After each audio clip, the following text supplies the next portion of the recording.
Karena ketika pemuda sudah jauh dari agama, generasinya.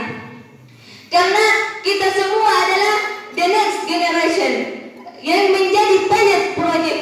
Bagaimana kita mampu memperjuangkan agama Islam ke depannya.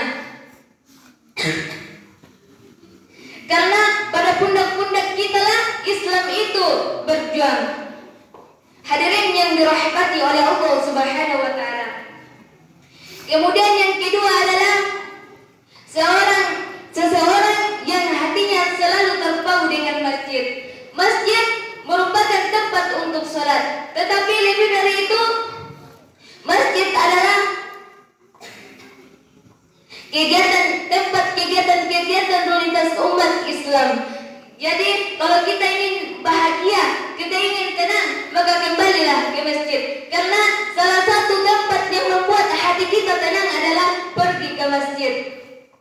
Ada orang bijak mengatakan bahwasanya berpikirlah di waktu pagi, makanlah di siang hari, dan beramallah di waktu sore.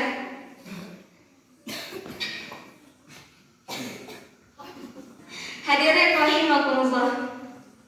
Yang keempat adalah seseorang yang saling mencintai karena Allah Subhanahu wa taala. Mereka saling mencintai, mereka mempererat silaturahmi karena ia mengharapkan ridho kepada Allah Subhanahu wa taala. Dan ketika mereka berpisah, ia berpisah karena mengharapkan ridho Allah Subhanahu wa taala. Kemudian yang selanjutnya adalah orang-orang yang bersedekah tapi dia sembunyi-sembunyi. Bahkan ketika tangan kanannya bersedekah, tangan kirinya tidak mengetahui bahwa tangan kanannya menginfakkan hartanya di jalan Allah. Dan itu amat dicintai oleh Allah Subhanahu wa taala ketika kita bersedekah, tetapi kita tidak mengharapkan imbalan dari orang lain, tetapi kita bersedekah semata-mata mengharapkan ridho Allah Subhanahu wa taala. Hadirin yang dimuliakan oleh Allah Subhanahu wa taala. Oleh karenanya hadirin, ketika kita ingin mendapatkan perlindungan dari Allah Subhanahu wa taala di akhirat nanti, maka perbaikilah diri kita. Ketika kita jadi imam, jadilah pemimpin yang adil. Karena kita semua yang ada di sini merupakan pemimpin. Yang bapak-bapak pemimpin bagi rumah tangganya, yang ibu-ibu pemimpin bagi anaknya, dan kita remaja adalah pemimpin bagi diri kita sendiri. Kemudian marilah kita menjadikan pemuda untuk senantiasa bertakwa kepada Allah Subhanahu wa taala, karena itu amat dicintai oleh Allah Subhanahu wa taala.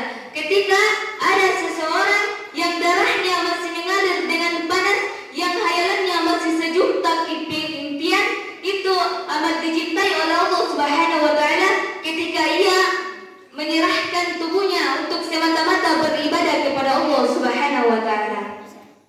Hadirin yang dirahmati oleh Allah Subhanahu wa taala, mungkin inilah yang dapat saya sampaikan. Ketika ada kata-kata yang kurang berkenan di hati hadirin, yang sebesar-besarnya karena masih dalam proses pembelajaran.